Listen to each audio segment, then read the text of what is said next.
Prakriti kriyamanani gunai karmani sarvashaha ahankara vimurhatma karatahamiti manyate.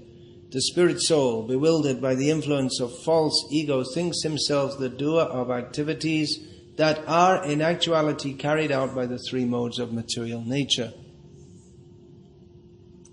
Is the echo function on here? If so, kindly turn it off. Can you turn it off or not? That is the question. Is it you doing it, or is it the modes of material nature? Are you the doer? Is it on at all? Sounds like it to me. Okay, now we have to decide whether you did it or if the modes of material nature did it.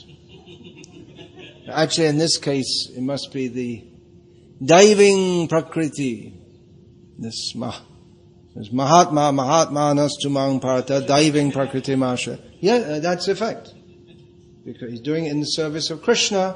He's not doing it, he's not saying out of ahankara, I'm the greatest adjuster of buttons on a graphic equalizer that ever existed in the history of the world. He's not doing it out of ahankara, he's doing it out of seva. So this is spiritual function. How can you be a spiritual graphic equalizer adjuster? Do it for Krishna. There's no echo. There's no echo. Okay. It's just the sound of it. It sounds like that. All right, okay, it's all right. It's more complex than having a simple echo function. It's a highly complex. Yeah, this is an old graphic equalizer from. Yeah, that's the main thing. Whether or not it echoes is a detail. So, purport, by His Divine Grace, Srila Prabhupada, two persons, one in Krishna consciousness and the other in material consciousness, working on the same level, may appear to be working on the same platform. You see, someone comes and adjusts the sound and he's in Maya. And someone comes and adjusts the sound and he's not in Maya, he's doing it for Krishna. See, it's all practical. But there is a wide gulf in their respective, a wide gulf of difference in their respective positions. The person in material consciousness is convinced by false ego that he is the doer of everything. He does not know that the mechanism of the body is produced by material nature which works under the supervision of the Supreme Lord. The materialistic person has no knowledge that ultimately he is under the control of... Any ideas? Krishna. Under the control of Krishna. Ultimately, we're all under the control of Krishna. That's right, isn't it? The person in false ego takes all credit for doing everything independently, and that is the symptom of his nescience. He does not know that this gross and subtle body is the creation of material nature under the order of the Supreme Personality of Godhead. And as such, his bodily and mental activities should be engaged in the service of Krishna, in Krishna consciousness. The ignorant man forgets that the Supreme Personality of Godhead is known as Hrishikesha, or the master of the senses of the material body, for due to his long misuse of the senses in sense gratification, he is factually bewildered by the false ego, which makes him forget his eternal relationship with Krishna. The whole approach of Bhagavad Gita and of Vedic knowledge in giving knowledge, giving information, and giving direction to people is very, very different to that in the modern world. Very different approach. Very different outlook altogether. Now, this verse we can take as Vedic psychological analysis. But it rests on a set of axioms completely different to that in the Western world. In fact, in the Western world, their psychology one of the main problems they have in psychology is they don't know, they really, literally don't know what they're talking about. They don't know really, they can't define the mind or the psyche.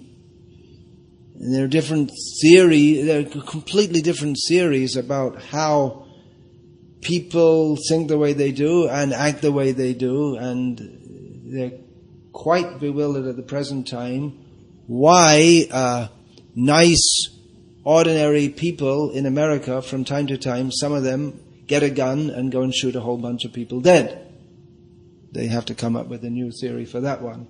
Fortunately for them in America, when they were just being shamed in front of the whole world, one girl in Delhi got gang raped, and that took all the attention away from it. But it doesn't mean that there aren't serious It suggests that if this is a repeating pattern, that it's a nation of many seriously psychologically disturbed people. So the Vedic knowledge is quite clear, and what is called knowledge in the Western world, and which is advertised all over the world as being actually knowledge, it's all speculation, and really they don't know what they're talking about. And even admit they don't know what they're talking about, because they say, well, one of their axioms in so-called knowledge is that, well, we can never really know what we're talking about, because we can never be sure of anything. And whatever we know, probably someone's going to come along with another theory and change everything we're talking about. So what they call knowledge and education, it's literally education in ignorance. It's guesswork. And all they can say is, at the present time, this is our guess. This is we were, previously there were some monkeys jumping around, and then one of them was called Charles Darwin, and then some more monkeys came, and now we're more intelligent, and these are the theories. This is at our present stage of development. And it's more advanced than anything that any monkeys had previously.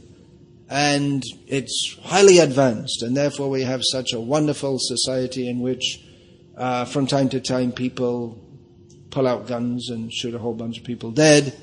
And, well, we're not quite sure what's wrong, but anyway, we have a great society. You can go to Disneyland, and you can watch cartoons on TV, and we have all these wonderful cultural advantages of life in the West. Everything's great and everything is wonderful. Some things go wrong, well, we're sorry. We're trying to get it better. We're trying, but we don't really know. The Vedic outlook is clear. Oh, another point, very in the field of theology, a dying field in the Western world. It never really was alive. It was just, again, based on speculation, because, if you look in the Bible, there's hardly any philosophy of any kind there whatsoever. There's no clear knowledge, and it says there's God, and He's some kind of nasty guy who throws you in hell if you don't believe in Him. And Jesus said a few nice things, like, blessed are the meek, for they shall inherit the kingdom of God. He didn't give much definition of what meek means, or what the kingdom of God is, or what it means to inherit it, but it all sounds rather nice, but there's no clear knowledge. And so the very first knowledge in Bhagavad Gita, distinguishing spirit from matter, what is the nature of the soul, after 2,000 years of speculation in Christian theology, they don't know what the soul is. And I happen to know that because I read in the Veda base, there was a report of a conference between some ISKCON scholars and big scholars of Christianity Christians, not scholars of Christianity. They may have been scholars of Christianity, but they were committed Christians. And from America and from England, big piece, Oxford University, Harvard University, all big people. And the subject of the conference is, what is the nature of the soul? And the Christians had to say, well, we don't know. That's all they could say. Whereas from Bhagavad Gita, it's very clear. We have a very clear understanding of what the soul is. And they don't know the most basic thing. And that's why they have these bizarre ideas that, well, when Jesus comes, He's going to come again. When's He coming again? Next week, isn't it? Oh, no. Or was it last week? It couldn't have been last week because He didn't come. Well, anyway, it's just shortly in the future. And then it comes and He doesn't come, and then they say, well, it was not, we just got it a little bit wrong for the 2000th time or something. And now, actually, it's just 6 months down the road or 9 months down the road. And it goes on like, it's been going on like that for 2,000 years. I mean, even in my short life in this miserable body, all 56 years of it or so. So I'm told. I can't be sure, but I mean, I'm told that I was born on such and such a date, and I presume that my parents aren't cheating me. Can't really tell for sure. But I'm supposed to be 50, this body is supposed to be 56 years old, and I didn't carefully follow it, but there have been several comings of Jesus predicted in that time, all based on the Bible. So their idea is that when He comes, there'll be a day of judgment, and almost everyone will be thrown into hell forever because Jesus loves you. And then those who were fortunate enough to choose the right church or get born in the right church, because there's no intelligent way you can understand what's the right one. Actually, they're all wrong, that's why. Then they get saved. So and then what happens? Your body, which is already eaten by worms, they bury it. They don't. At least in the Catholic Church, they bury the body with the idea that it'll be resurrected. They don't burn it. But then it's already eaten up by all worms and this and that. So Jesus has to bring your body back to life. So they have the idea that the body is the person.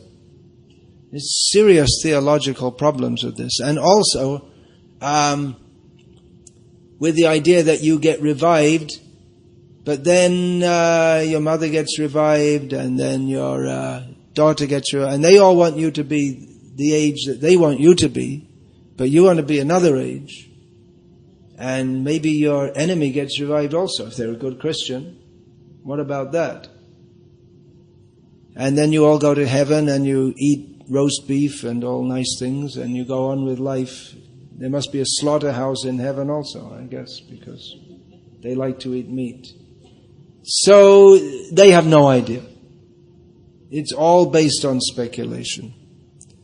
And then they came up with science, and that's also based on speculation. That we looked through a microscope and we saw something wriggling around, and we wrote a book, and that became science. I've often said this, but you don't know because probably most of you haven't listened to me much.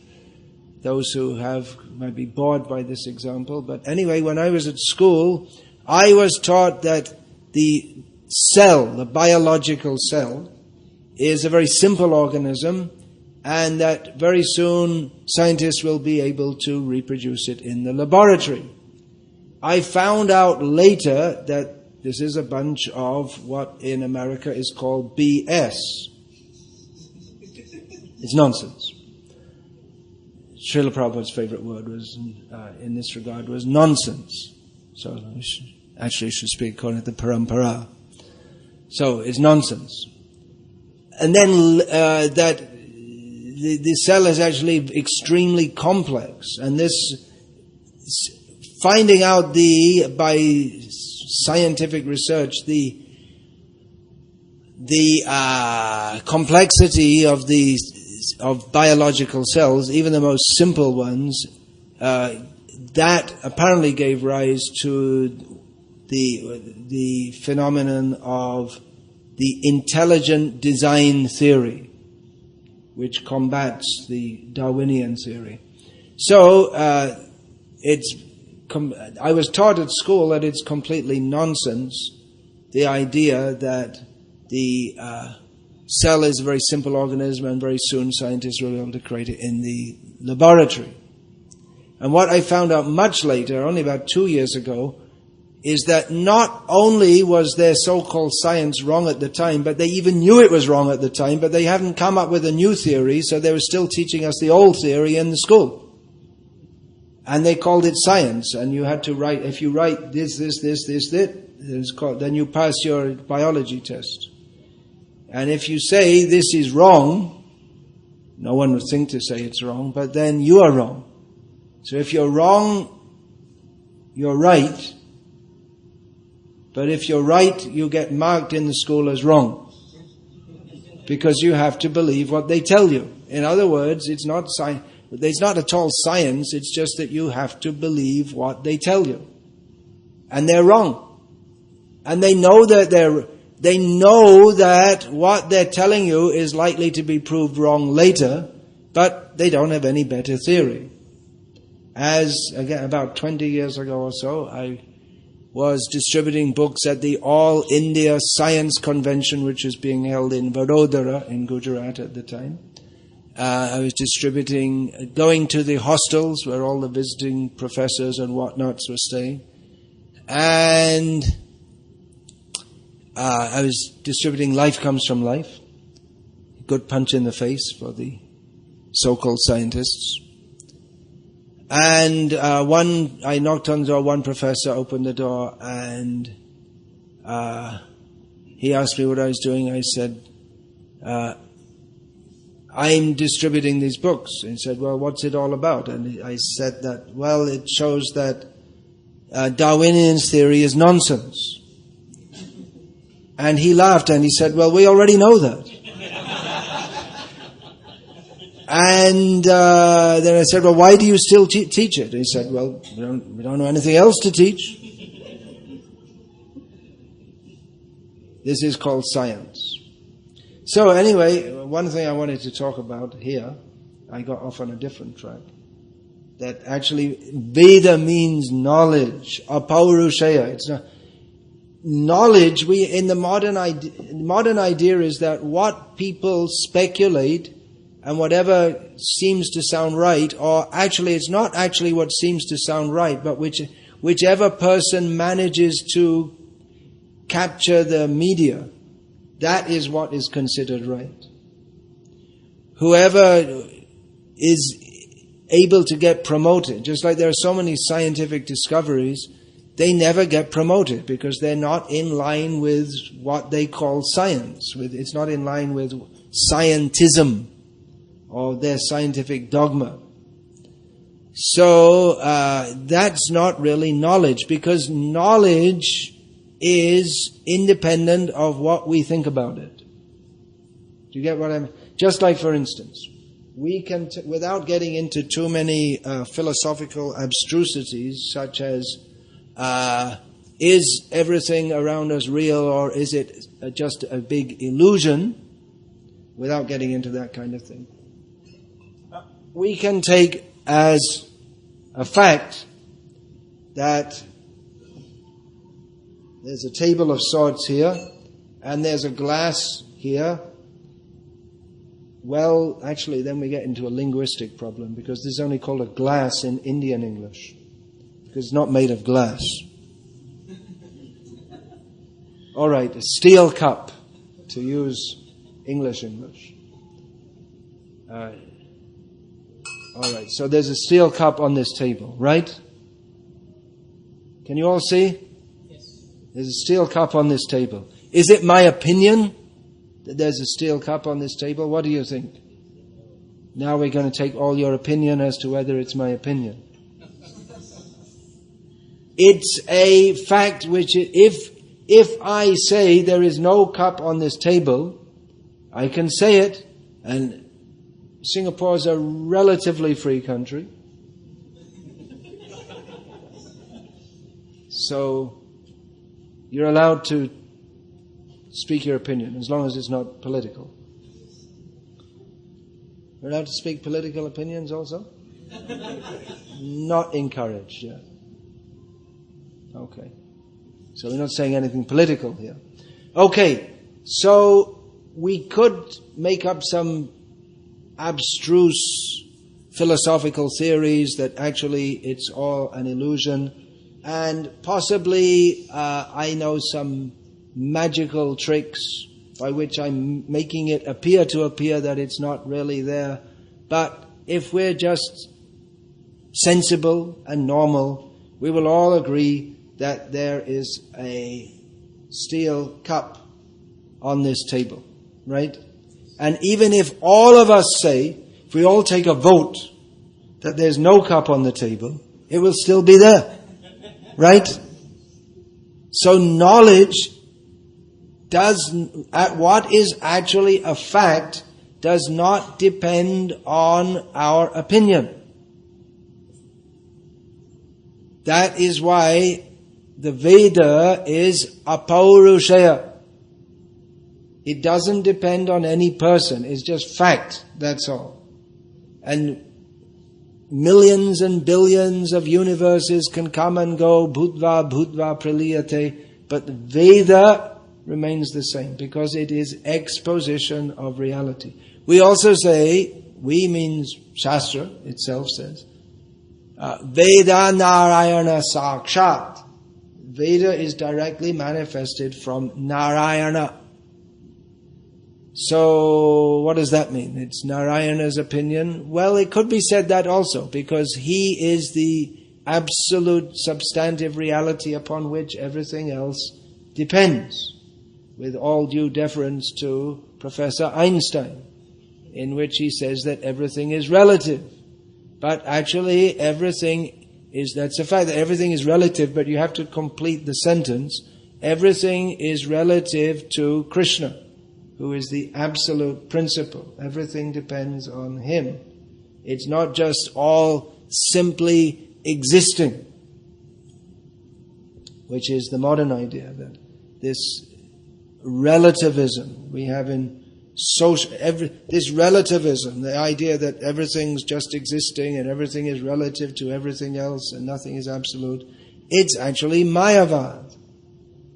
And that comes into the social sphere, that, well, everyone's all equal and everything's all the same and everyone can have their own opinion unless you live in Singapore, now that's very interesting. If you live in Singapore, there's not so much freedom. This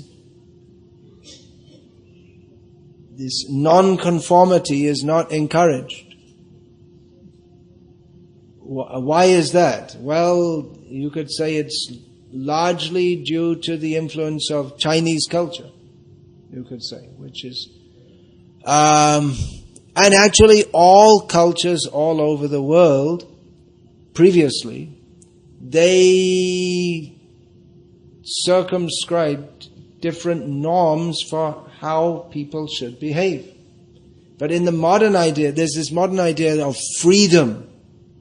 It's very prominent in the Western world. If we study the history of ideas, with the oppressiveness of the church and the monarchies in the Western world, and then there was the French Revolution and the American Revolution, and freedom, the idea of freedom, and everyone should have their own free idea, and the whole of civilization, according to the feminists, is the history of the oppression of women by men. And so now we have to turn the tables upside down, and the men should be oppressed by the women. It's called equal rights. So everyone's free, and you have the freedom to pursue your dream and do what you like, but it's all a bluff, you know. People are not, You're born into a certain kind of society which has certain rules and certain values, and we're conditioned by them. Well, where's the freedom? You may say, well, I would like someone sitting in England thinking it's a free country. I'm free, so I would like to go to Singapore. It's not free, you have to pay. How is it free? If you don't have the money, you can't go. So free is two-way. Freedom of thought and freedom of... Actually, we're going like this, but nowadays it's all in a credit card, right? The money is just something you pay the taxi driver with. Otherwise, money is just some mental construct. But if you have enough of it in your so-called bank balance, you can go to Singapore from England. If you don't, you can't. And if you want to go, then you have to work. And if you have to work, you have to follow the orders of the boss. You can't say, well, okay, now you're employed to clean the toilets. Okay, but I'm a free person. I don't want to do it. And the employer will say, okay, I'm a free person too. I'm not going to pay you. So how are you free? You may say, well, I want to clean the toilets in an innovative way. What's the innovative way? Call the fire brigade and tell them the toilet's on fire. Have them spray the whole toilet. Again, you might be locked up, and then you really won't be free. You can think as freely as you like within your four walls of a cell. So this whole idea, you're free, and they keep on telling you you're free, you're free, you're free. But that's an imposition on your freedom to tell you that you're free. What if you don't want to be free? And you're not free not to go to school. They force you to go to school and get taught all kinds of things which they think are good for you to learn. Although, fortunately, the Free Society was free enough to allow Srila Prabhupada to come and confirm to us what we always suspected, although we didn't know how to put the thought clearly, that the so-called school is actually a slaughterhouse for our actual needs. So we find it an extremely confused society in which people think that they are free, but at the same time they are controlled by petty desires. They're told, you should become great, but what great? Everyone is pursuing, the whole society is pursuing the same desire as the cats and the dogs, which is ahara nidraha bhaya, and especially maithun. Everyone is, in the name of freedom, they have free sex, pornography. And then where is the freedom? Because we're a slave of our desires. So, Srila Prabhupada, he spoke out on many, many issues. He wasn't just speaking in a traditional way about Shastra, but he applied the knowledge of Shastra to all areas of human thought, social life, everything. And while the different professors and the so self-appointed experts who are writing so many books on how to live in the modern world, and Srila Prabhupada just said, just a bunch of cats and dogs, that's all. All their big Nobel Prizes and going to functions and clapping each other as being great research scholars. And Prabhupada just saw cats and dogs, that's all. Polished cats and dogs, that's all. Because what are they interested in? Ahara nidra bhaya maithun. They didn't come to the human platform, atato brahma jignasa. We should inquire into the ultimate nature of reality. Now we have the human form of life, ahara nidra bhayamaitun, eating, sleeping, mating and defending. That will go on, but that is not the essence of our life. Simply to make complex arrangements for eating, sleeping and mating and defending. Singaporeans are very proud of being Singaporeans, but Singapore is, after all, a complex, unnecessarily complex arrangement for eating, sleeping, mating and defending. And there are other things also, just like Taekwondo, which is also just to maintain the body so that you can eat, sleep, mate and defend. And you can also watch movies which show other people eating, sleeping, mating and defending. And that's all it is, because there's no quest to understand what is beyond this life of simply getting born, growing up, passing stool, passing semen, having children, growing old, pretending you're not old, wishing you weren't old, actually being old, getting older, and dying. And that people think this is it. They don't think, that is the problem. They don't think, they just, something goes on. Some neurons are moving around. It's something, some electrical impulses are going. But no one thinks. And the whole society, because there's just total emphasis on eating, sleeping, mating and defending, or they call it progress. How to in more complex, unnecessarily complex ways eat, sleep, mate and defend.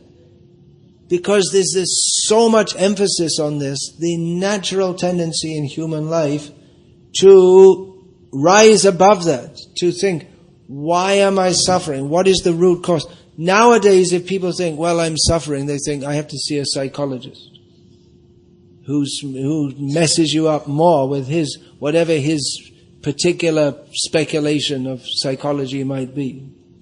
And because people, they think there is nothing beyond simply what goes on in the mind.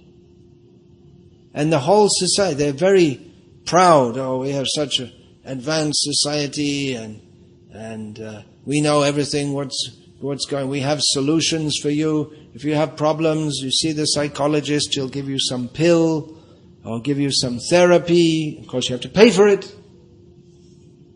It's not free. You have to go and work, which drives you more crazy. So you can get some money to go and see the psychiatrist, who is also doing his job, and he gets money from you. And his eating, sleeping and mating and defending is to somehow or other try to get you to be content with a life in which there's nothing but eating, sleeping and mating and defending. But that's the whole thing. You shouldn't be content. People are discontent. There's all facilities. Singapore, perfect arrangement for working, eating, sleeping, mating, defending, working, eating, sleeping, mating, working, and this is life. And there's leisure activities and all. And people can be kind of content if they just agree not to think very much. If you think, what will happen after death? Don't allow such people to come to Singapore. They shouldn't come. Block out the internet site. These are stupid questions when there are more important things to do, like play tennis or watch someone else play tennis. Or if you don't like tennis, there are so many other sports. So if you don't like sports, well, you can play a computer game. There are so many things to do. Why do you bother us with all these things? Well, there's a problem with just going on with life and not thinking. The problems are that there are birth, death, old age and disease, and you can't avoid it. And even if you absorb yourself in a computer game or play tennis or whatever, there's so many things to do. Take your dog for a walk. Bring the plastic bag. Do you have plastic bags here? They have that system. When the dog passes stool, you have to pick it up and put it in a plastic bag. Very sophisticated society. See, they don't just let your dog pass his stool here and there, but you pick it up. You see, now you want to be a servant of Krishna, you become the menial servant of your dog. Picking up the stool of your dog. This is progress. This is very, very advanced civilization. But if we point out, Janma, Mrityu, Jara, Vyadhi, Dukkha, this is miserable. Oh, don't know about that. No. Birth, we have a hospital. Mrityu, just don't talk about that. Old age, we have a hospital. Or you can do taekwondo and take Chinese medicine and try to become younger. But it doesn't work. It doesn't work. Whatever you can take, you can have 24-hour Chinese medicine treatment. There's smoke and injections and all kinds. You can have someone chant mantras for you, go to the temple, but you have to die. You have to get old, you have to die. Oh, why do they talk about these things? That's it. They don't want you to think about it. But these are the real facts. You go to school, you go to college, go to university, they'll teach you so many things. They never discuss, or even if they discuss, there might be still in some university somewhere in the world, there might be a philosophy class open somewhere. But they teach you, this is Hindu belief. In Bhagavad Gita, Hindu belief that you die. It's not a Hindu belief. It's just like there is a cup on the table. It's not a belief, it's a fact. So it is a fact that we all have to die. You say, well, we know, we don't have to die, but have a good time now. You fool! Only the body dies. Next life, you have to become a worm in the stool of the dog that you so love. Oh, I don't think we should teach this in our schools. If we teach this in the school, then no one will want to work hard in our factories. Oh, edit it out. It's a Hindu belief. According to Hindu belief, everyone dies. Okay. All right, they can believe it if they like. Hindu belief, you get born again. Okay, if they want to believe it, they can. Meanwhile, we're going to watch Tom and Jerry on the television. You see, Tom and Jerry, the cat gets crushed, blown up, kicked in the face, but goes on living. Next. So, they're just showing you that you can, but it's all cartoon land. Fantasy land. They're living in a dream, thinking we are free, we are independent. Our society is so advanced. So, Krishna here has a name for such people. They're called Ahankara Vimurha. They're completely bewildered by egoism. Thinking, I am independent from Krishna. Well, that's just your Hindu belief. No. Bhagavad Gita is not a Hindu belief. It is a fact. Just as it is a fact that this cup is on the table, it is a fact that we all suffer in this material world. We all suffer birth, death, old age and disease. We all suffer chintama parimayam cha. We are all suffering from unlimited anxieties because of thinking that I am the doer in this world. I am independent. So this Chinese culture, it's quite interesting actually, how you're not independent. You're not independent, but at the same time, there's no transcendental understanding. There's no spiritual understanding.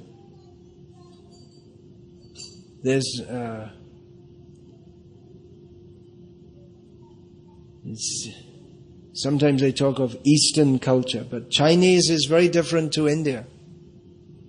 Even the Chinese, they may accept there is life after death, but there's no Brahma Jignasa. And of course, most of Indian culture also, they're also ahankara vimurhatma. It's only when we come to this Brahma Jignasa, that the real purpose of human life, there's any possibility of fulfilling it. Otherwise, it's in various sophisticated ways, maybe some religious ways, mystical ways. It's eating, sleeping, mating and defending. Even we'll find in the Bhagavad Gita refers to the Vedavada Rata, who they accept there is life after death, but they think, well, if there's life after death, I want to go to Swarga and enjoy. We'll have very nice eating, sleeping, mating and defending in Swarga. There's such fools. Even they know that we have to get born again, but they think, well, I'll do some sacrifices and I'll get born in a better situation so I can enjoy life more. They're so committed to bodily enjoyment, mundane enjoyment. So, this knowledge of Bhagavad Gita is revolutionary. It's supposed to give us the knowledge by which we can actually become free. People are thinking, I'm free, I'm doing what I like. But actually for the jiva there is no freedom. We don't have freedom. We're eternally dependent on Krishna. Mamai vangso jiva loke jiva bhuta sanatana. The only free person is Krishna. But he also admits to not being free. Aham bhakta paradhina nahi aswatantra hi ivadvija. He said, I'm also not free. Krishna is also dependent. He's on the love of his devotees. So where's the freedom? Just we can choose either to love Krishna and partake of the bliss of being in Krishna consciousness. Actually, Krishna is free, but he comes under the control of his devotees. That is our choice. We can choose to serve Krishna and love Krishna and be happy, or we can think that I'm free, I'm independent, I can do what I like, and be controlled by Krishna's Maya. So this whole society is very much ahankar. Those who have money, richer countries, just like in Singapore, they're thinking, we're better than Malaysia and Indonesia and India. India, we're better. We're developed. And in America, people think, America, there's no question, our society is the best. We have so much money and so much freedom. But where is the freedom? Everyone is a slave of their material desires. The whole society runs on making people slaves of their material desires. So this Bhagavad Gita is a call to exercise our real freedom. Arjuna wanted to be free by his own definition. I won't fight Krishna. He thought that was being free, but Krishna told him, you fight on my order. That is you can choose. If you choose not to fight, then anyway being impelled by the modes of material nature, you'll be forced to act according to your nature. So we can choose to serve Krishna or not serve Krishna. And if we serve Krishna, then we come to actually happy life. And if not, then we may think we're free, but we're only thinking we're free because we are told that we're free. That's all. But where's the freedom? We're trained to think in certain ways. There's social pressure to think and act in certain ways. Where is the freedom? So there are some thoughts how we can apply Bhagavad Gita. We shouldn't think it's a Hindu scripture, or that this is only for Indians. But Krishna consciousness is the original consciousness of the jiva. It's meant for every living being. In human life, we have the opportunity to develop that consciousness. So, actually, our movement, it's very good that it's having some success among people from Hindu background in the beginning of the 21st century. But the real success would be that not only people who culturally identify with Bhagavad Gita, but those who don't will accept it. Then that means that our preaching will be successful, because preaching means to give knowledge. And Bhagavad Gita is knowledge. It's not Hindu knowledge. There's no such thing as Hindu knowledge. Just like there's no such thing as Hindu mathematics. Of course they'll say like that, Vedic mathematics, but whether a Hindu says it or not, 2 plus 2 equals 4. And whether a Hindu says it or not, 2 plus 2 does not equal 5. So, this is knowledge. These are facts. If it's not a fact, then we're wasting our time being here, or it's just some sentimental gathering. If we're not talking about reality, that which is actually true. If we think that we're all gathered here, just like some people go to Sai Baba Satsang, some people go to a Christian church, some people go to a scientific meeting, and we're just here because we like this. And then our movement is a failure. Unless we understand that this is reality, then it's just a sentiment, that's all. So if we're only able to bring Hindus, of course it's not bad that we're bringing people from a Hindu background, but if we're not able to communicate this knowledge, which is independent of Hinduism or Judaism or atheism, it's knowledge. Unless we're able to communicate that to all classes of people, then it suggests that we're becoming an ethnic, dogmatic, sentimental group. Because if it's knowledge, it should appeal to everyone. Of course, culturally, Krishna consciousness tends to appeal more to people from a Hindu background. But Srila Prabhupada presented that this is scientific knowledge in the true sense of the term. This is knowledge of the difference between matter and spirit. It's as true for a person of English descent, which applies to my present incarceration in a body. It's true for a person of Chinese descent.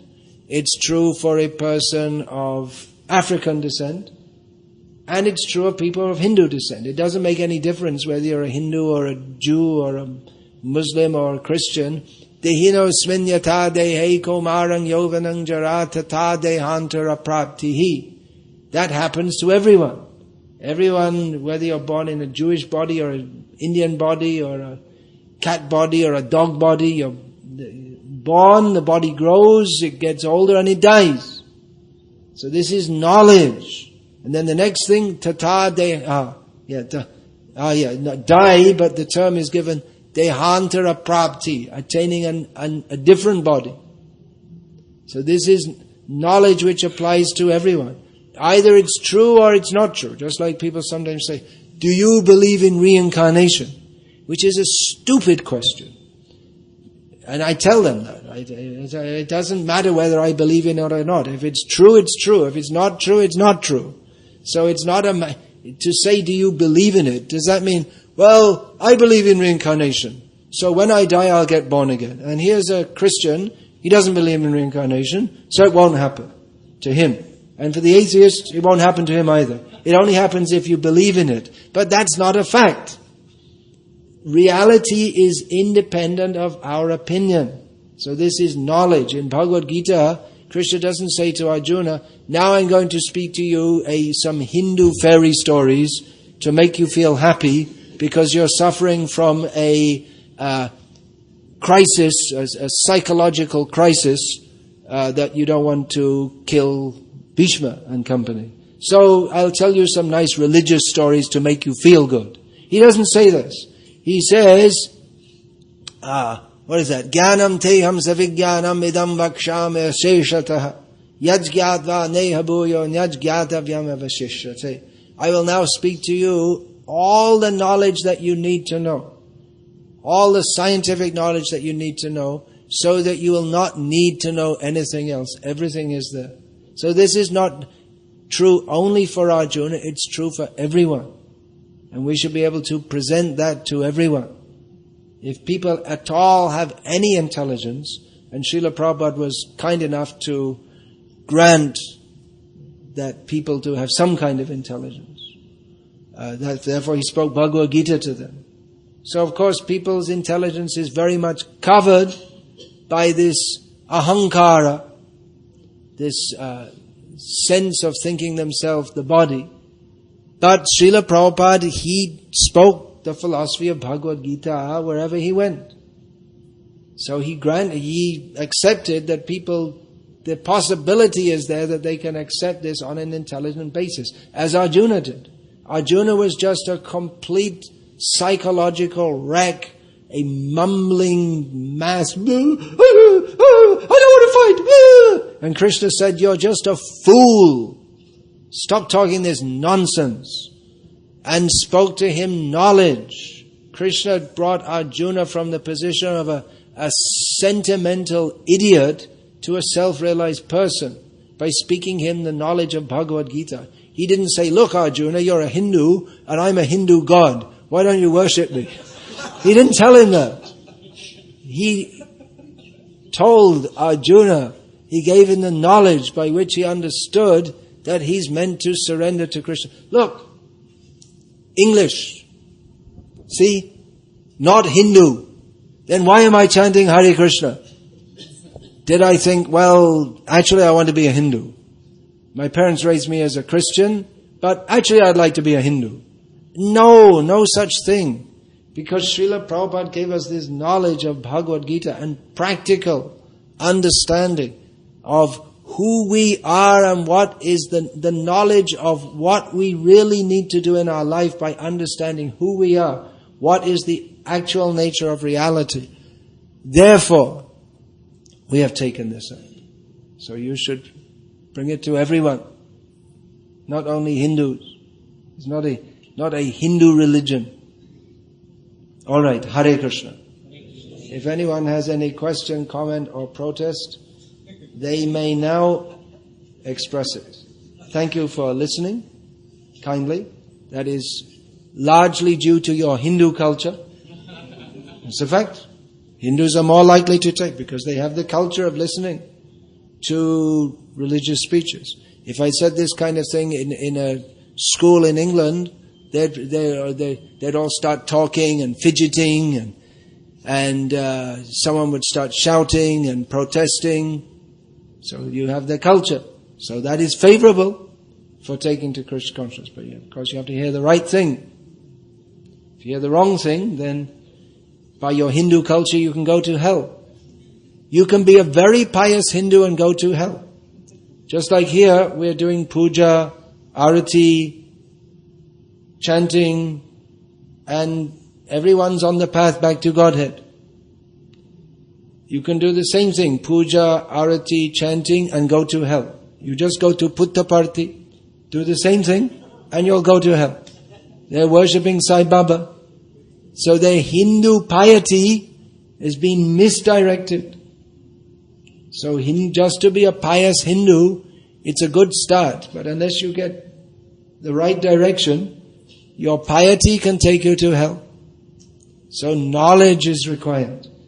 And knowledge means Krishna gives us that knowledge by which we can understand and discriminate. It's not just a matter of knowledge. Fill your brain up with all information. But do your Bhakti Shastri course. But one should be able to understand and discriminate between what is Sat and what is Asat, what is factual and what is not. Hare Krishna. Okay, now it's time for the comments, questions, protests? If there are any. Hare Krishna. Thank you very much for the nice. Yes, everyone always says that. It's a ritual. It's become a ritual. Thank you very much for the wonderful class. In fact, I might just say it myself at the end of the class. Just to save everyone the formality of saying it. All right, I'd just like to congratulate myself on giving a wonderful class. And no ahankar, we're not supposed to have ahankar. So what's the question? Let's get down to the important thing. Well, as you're practicing devotees, and when we are working or children are going to school, our philosophy and faith is not that deep. So sometimes we get affected by, Sometimes we get affected by asat sangha, because we're in asat sangha. We're going to school and work. So, what to do? Ever anyone asked you this question before? Yeah, you're a preacher here.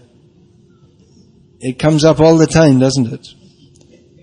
Chaitanya Mahaprabhu says, Asat Sangha Tyag E Vaishnavacha. Giving up the association of asat. That is the symptom of a Vaishnava. That's how a Vaishnava. Now, asat is a very broad term.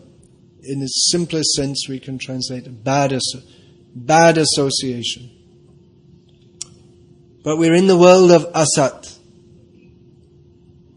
What to do? Well, we have to protect ourselves by sadacha, by strong sadhana.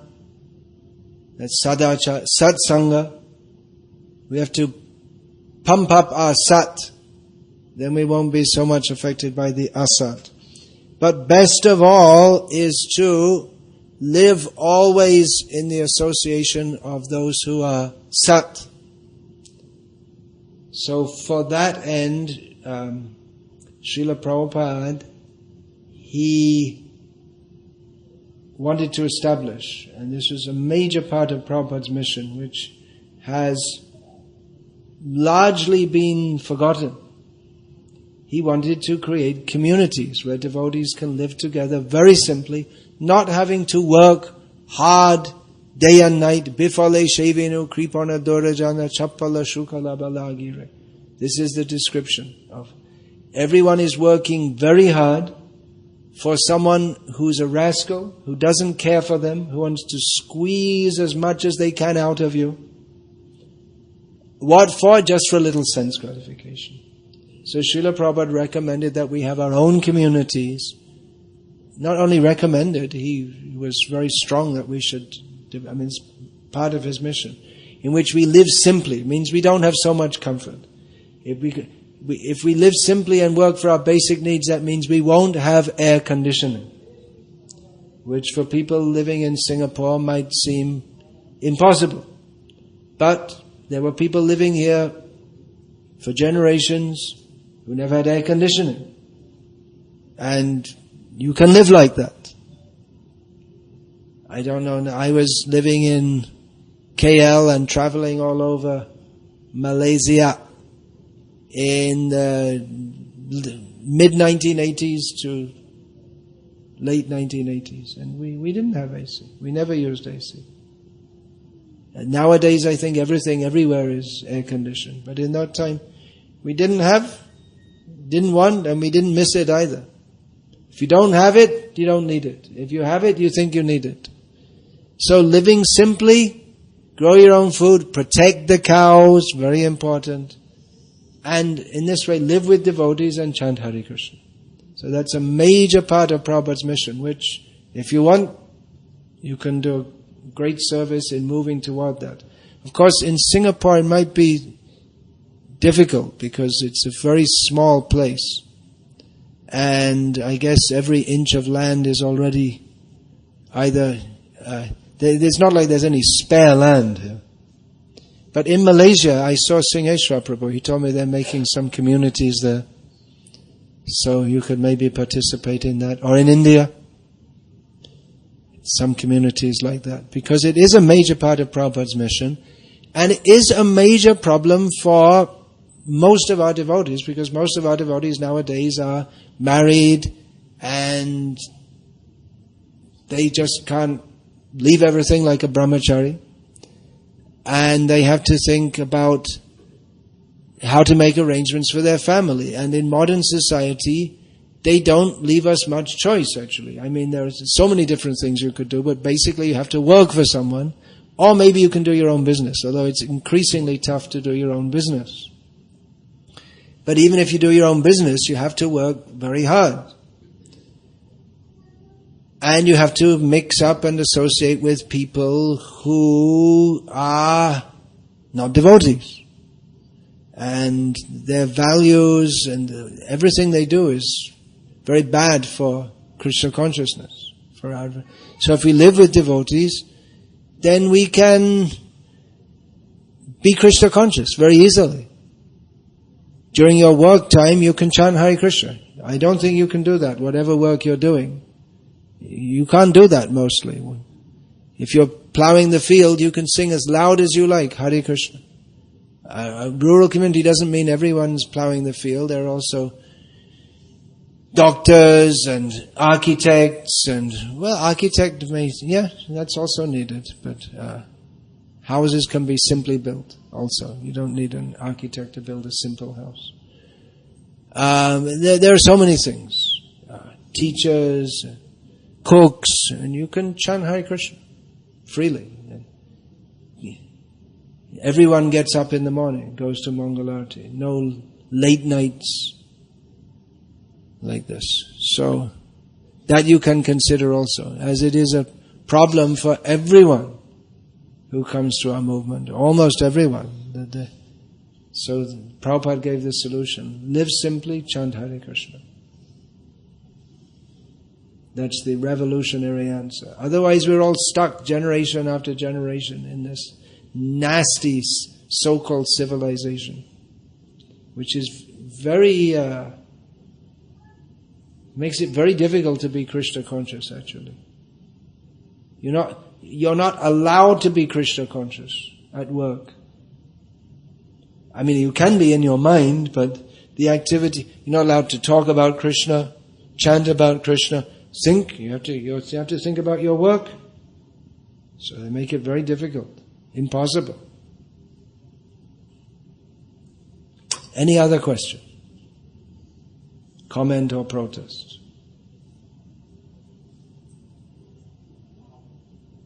Holiness, you have contributed many ways to our society, especially through your books. And anybody who is associated to our society definitely will come across your small book, Beginner's Guide. I'm sure that early stage it helps a lot. Do we have another mic? Otherwise I have to paraphrase all of this. Alright, then I'll just... Yeah. Yeah, speak loudly, but... Julius yourself is a prolific writer, and... I think still at the back they won't hear you. So just speak and I'll paraphrase it all. Yourself has contributed by your books, and recently I was saying about the small booklet, Beginner's Guide. Anybody comes to ISKCON Society, it has, like in the beginning days it helps a lot. And anybody comes to our society definitely somehow or other comes in touch with this. So it's our gratitude for writing His Holiness that book. Thank you very much. Hare Krishna. All glories to Srila Prabhupada for giving me the opportunity to engage in his service. So with that appreciation, I have a question, His Holiness, that we want to know, with humility, we want to request to speak about Prabhupada, how you first met and what led to you. You were raised from a Christian background. You want to know how I came to Krishna consciousness? Well, I have a book about that also. Because many people used to ask me, so I wrote it in a book, and it's called My Memories of Srila Prabhupada, and copies are available outside. That's another reason why I write books, because people say they ask the same questions over and over again, and people make the same errors over and over again. So if you write books, then you get fed up of answering the same question.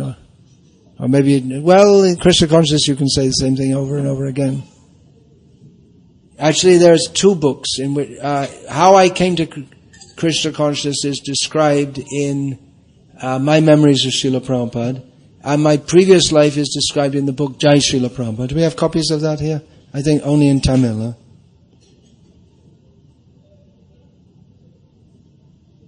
But I don't write very much about it. I just say that in my previous life I was a dog, now I'm Prabhupada's dog. That's all. You don't need to know anything about my life previous. It would be not very uplifting to hear about it. The only thing, if you heard about it, you could understand how great is Prabhupada. That's all. Not that I was extremely bad, just normal. Normal means degraded in the Western world. Confused, normal. Confused, degraded. Nothing special. That's all. I wasn't a boxing champion. I guess you can see that by looking at my body. Just some, normal ahankara vimurhatma. All glories to Srila Prabhupada. There's no need. What is there? What is there to talk of? How I was eating, sleeping, mating, defending.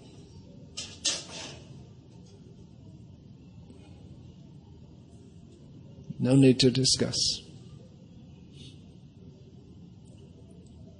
Yeah, anything else? No, I think the question that partly I was saying, like you had some theological background, you had a Christian upbringing. Theological background? Christian upbringing? Like I said, there's no philosophy, so. Well, that's one reason why if we start thinking, then there's nothing satisfying in the whole of the Western world. There are no answers. There are no proper answers. If you have real questions, the only answers you're going to get are from Prabhupada's books, actually. There are no proper answers anywhere else. If people have real questions about the questions that people should have, what is the purpose of life? Why are we suffering in this world? Most people can't even see that we're suffering.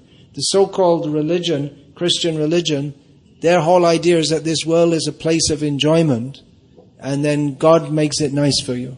And all Hindu religion also, people are praying, God make everything nice for us in this world. God bless America. That's what they say in America. It's a common thing. God bless America. God bless our bombs that we're dropping on. Oh, we finished dropping on Iraq. The bombs are a bit out of date. Now we have drones. And so God bless our troops. What they say? Everyone thinks. The Jews think that we're the chosen people. The Americans think that God should bless America while we go and blow people up and the others are saying Allahu Akbar, Allah should bless us while we're killing the Americans. What is this? It's like some kind of tribal. They have some idea of some tribal God who supports our clan as we go to fight with another bunch of ignorant people. This is not transcendental knowledge. This is just it's the same as what they call the barbarians. That's all. So if people have real questions, why are we suffering? What is the nature of God? Not just you. Why should we believe? We were told in the Christian faith, you should just believe. Belief is the main, that's it, belief. You just believe. What exactly you believe in? You just believe in Jesus. What does that mean, you believe in Jesus? You believe that Jesus died. You have to believe that God came to this world. They killed him. God was dead for 3 days. And then he came back to life again. And if you believe that, and then you're saved from burning in hell forever. It doesn't make any sense whatsoever. They say God is all merciful, But sometime for some kind of whim, there was some angel who became his enemy, and almost as powerful as God. Satan, Lucifer.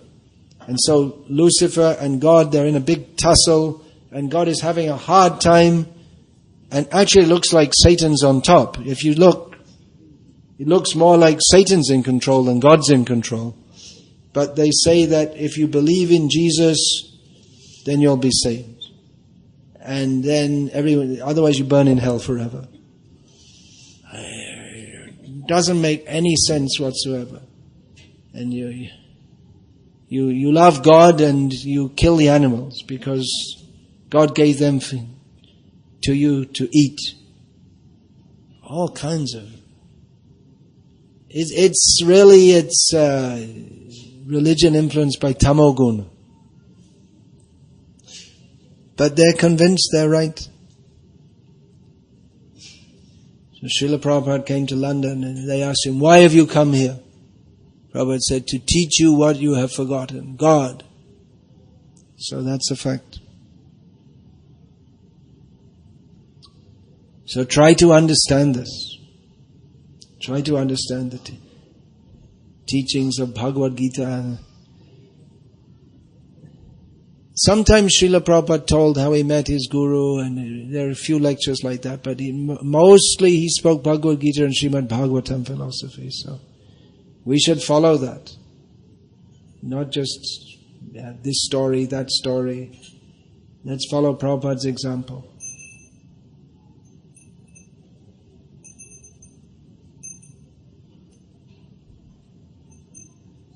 Okay, so Hare Krishna. We'll finish there. And what's your name? Devananda Hari Prabhu said that I'm writing books. Yes, I'm writing books. And some of these books are available here, including, I think there's one copy left here of my memories of Srila Prabhupada. There are other books I've written. Beginner's Guide to Krishna Consciousness, is that available here? You have it. And it's also available here in Bengali, Tamil, Canada. Canada-speaking people. There's still some copies on Speaking Strongly in Srila Prabhupada's service.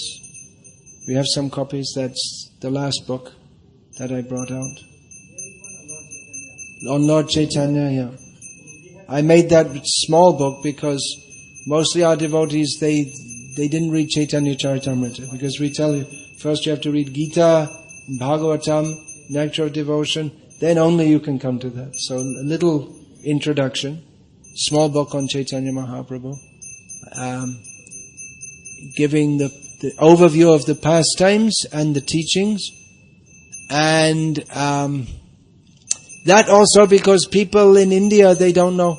So that book is available now in English, Hindi, Gujarati, Tamil, Telugu, and maybe some other languages. Russian. So like that. A few books are there. Glimpses of traditional Indian life. That's to give some idea of how Srila Prabhupada wanted us to live, to establish these farm communities. So that's an important book. Brahmacharya and Krishna Consciousness.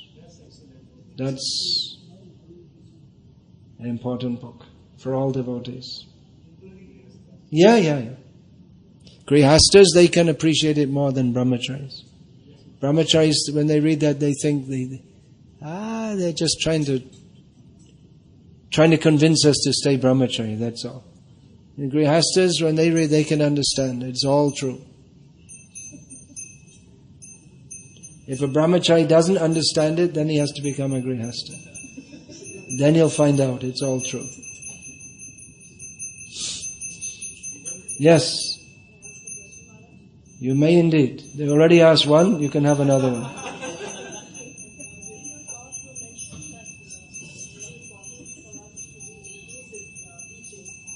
I can't hear because someone is having their cell phone going off.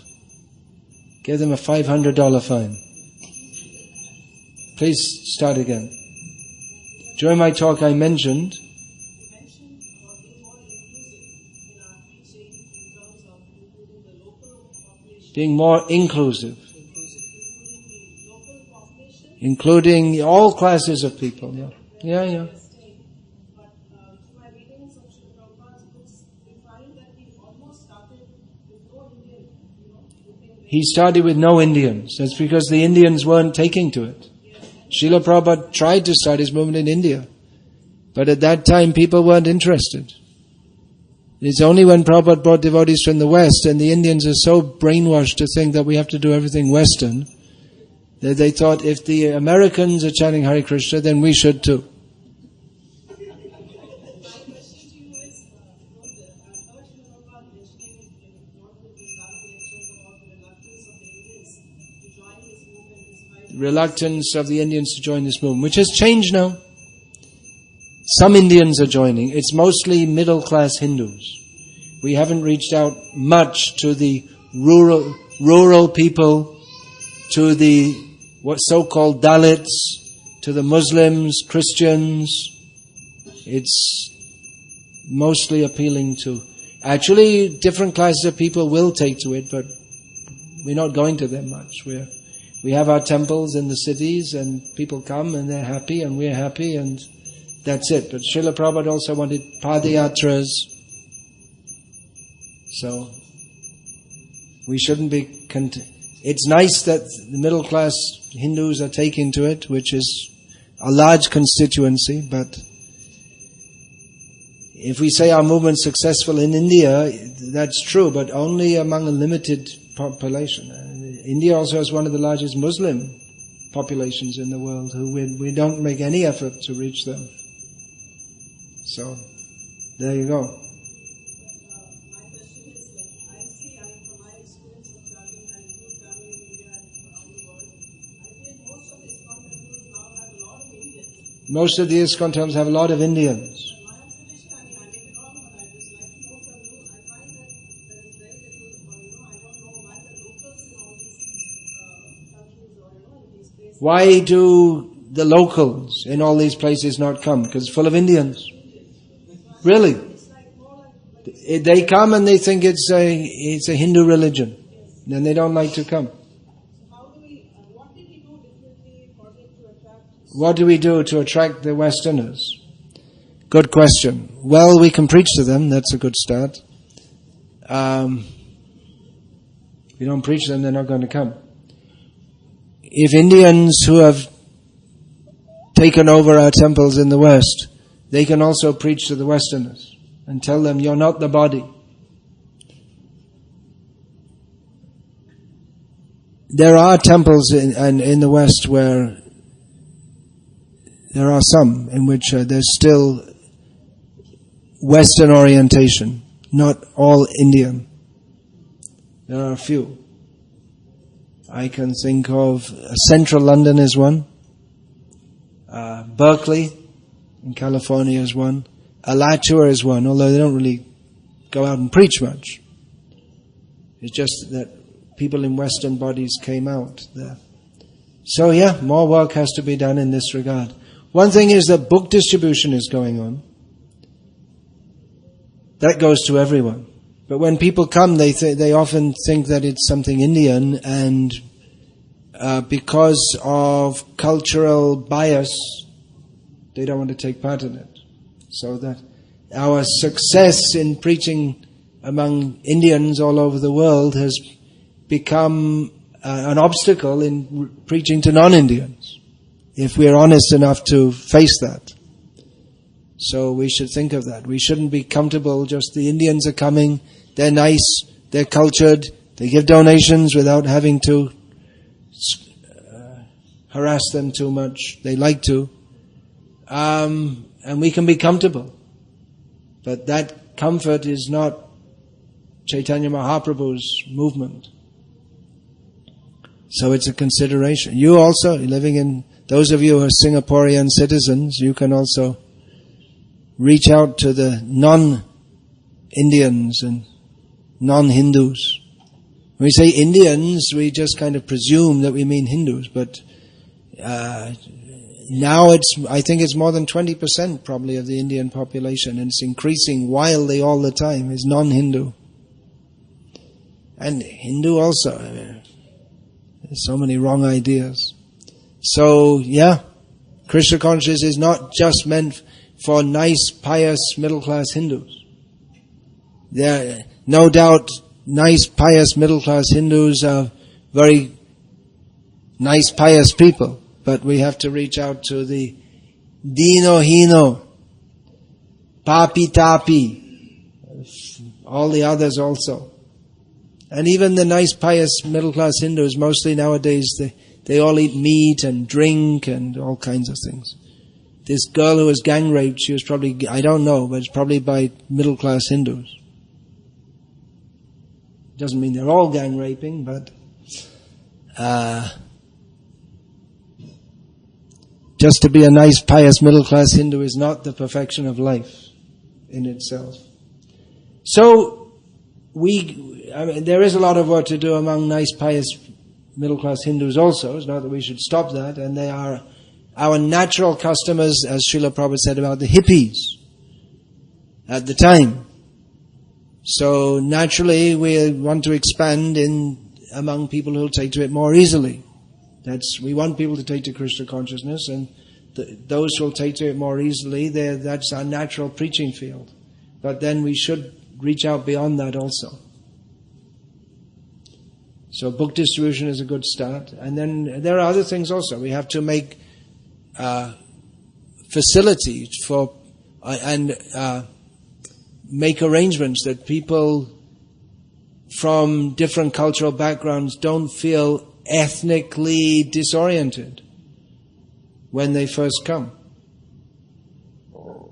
So we could, for instance, in Singapore have programs which are specifically aimed at the Chinese population, which is, after all, the majority population here. As in Hong Kong, the Chinese preaching was started by understanding that Chinese people, they have an cultural bias against anything Indian. And if they think Krishna consciousness is Indian, then from the very beginning they're not likely to take to it. So preaching was done in a different way, with different style prasadam, and different approach altogether. And it got started, so you could do that also. Maybe here in Singapore you could have maybe different programs by Chinese for Chinese. There are some Chinese-bodied devotees here, so you think about it. We should don't be comfortably situated in a little box and just live in that box. We have to get out and get out to all kinds of people. Our movement hasn't made much effort to preach in the Muslim world. That's a great challenge. It's a difficult one, no doubt, but that will be a great victory for our movement when many people from Muslim background take to Krishna consciousness. In Russia, many people from Muslim backgrounds, and Kazakhstan, but so that's good. But it's one reason they're coming is because they're not such Pakka Muslims. They're not so orthodox. They're more open to different ideas. So that's a great challenge to preach among Muslims also. There's the internet.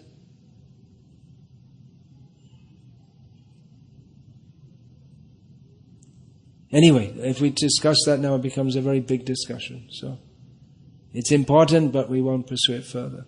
Hare Krishna. I'd like to finish now because I have another engagement this morning.